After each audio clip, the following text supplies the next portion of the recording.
Al disponernos a ver los pasajes concretos, llega el momento de enmarcar el tema general.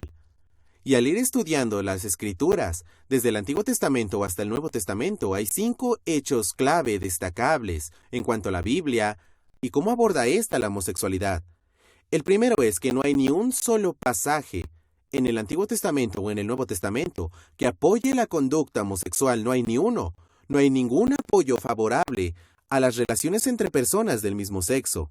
Segundo, hasta mediados del siglo XX, ningún líder eclesiástico refrendó la conducta homosexual.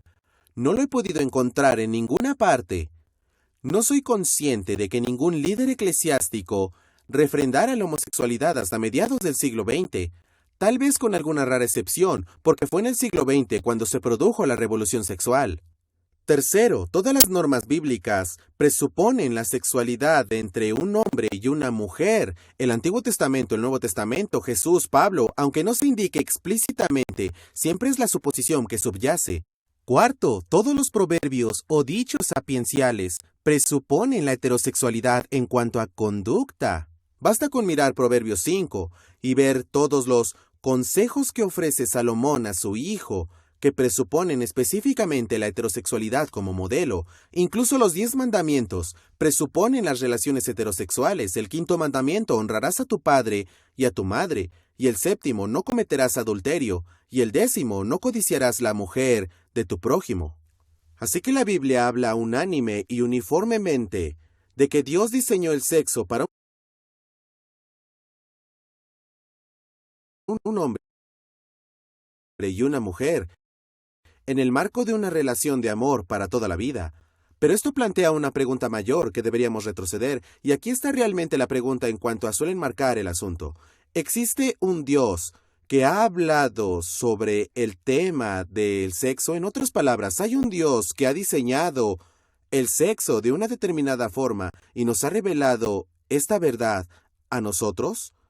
Hace un tiempo tuve algunos problemas con mi conexión a Internet, así que llamé a uno de esos operadores de la India y me ayudó con mi problema. Cuando estaba a punto de colgar le dije, usted está todo el día respondiendo preguntas sobre computadoras. ¿Podría decirme cuáles son las preguntas más tontas que le han hecho sobre una computadora? Recuerdo que me dijo que sí, que le había llamado a alguien muy enfadado y frustrado y le había dicho, necesito ayuda porque mi posavasos no encaja. Pensaba que la unidad de DVD era para sostener una taza. Dijo que también le había llamado una señora frustrada y confundida porque decía que su pedal no funcionaba. Tal vez haya visto a alguien usar esas antiguas máquinas de coser que tenían un pedal. Esta señora pensaba que el ratón iba abajo y era un pedal. Y esto último le ocurrió realmente a alguien muy querido para mí y no puedo compartirlo con ustedes porque no quiero avergonzar a la mujer que me dio a luz. Muy bien, se trata de mi madre hace unos años. Cuando no entendía mucho de tecnología, compró una computadora nueva y decidió crear su propia cuenta. Una de las primeras instrucciones en la pantalla decía, cierre todas las ventanas. Mi madre se puso de pie, recorrió la casa y fue cerrando todas las ventanas que estaban abiertas. Imagino que en estos momentos están en shock o riéndose porque ustedes saben algo acerca de computadoras. ¿Saben que alguien muy inteligente ha diseñado una computadora para que funcione de una determinada manera? ¿Verdad? La unidad de CD-ROM no es para sostener una especie de taza.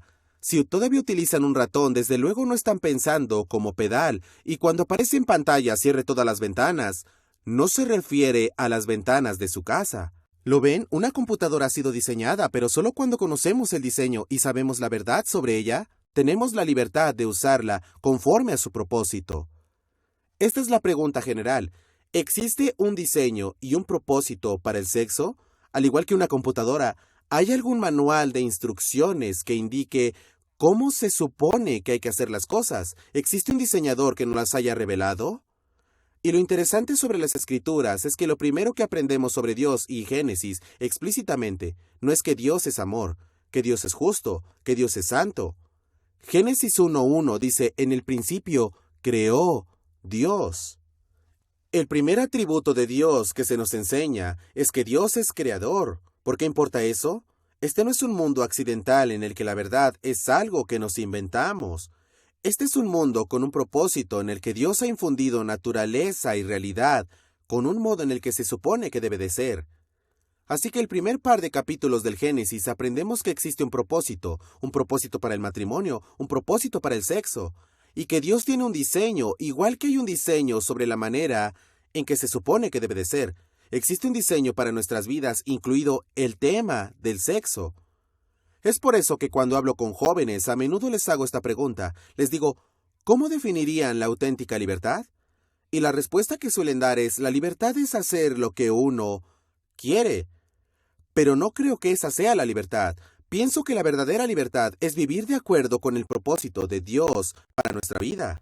Podemos tomar nuestra computadora y decir, la usaré para surfear, es un arma, no está diseñada para esto, así que no es libre a menos que sepa la verdad y que viva en consecuencia.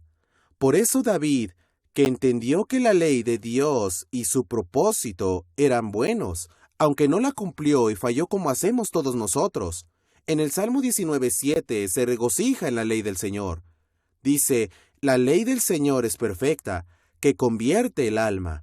El testimonio del Señor es fiel, que hace sabio al sencillo.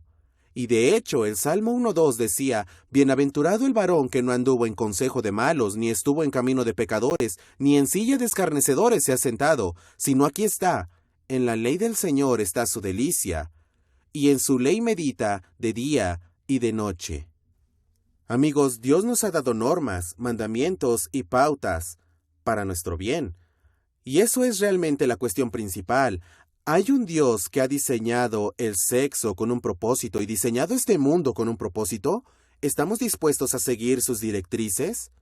La pregunta sobre la homosexualidad no es una pregunta sobre la existencia de Dios. En el fondo es una especie de pregunta sobre la bondad de Dios.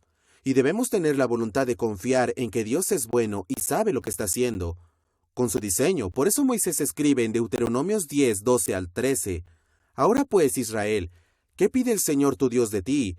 Sino que temas al Señor tu Dios, que andes en todos sus caminos y que lo ames, y sirvas al Señor tu Dios con todo tu corazón y con toda tu alma, que guardes los mandamientos del Señor y sus estatutos, que yo te prescribo hoy, para que tengas prosperidad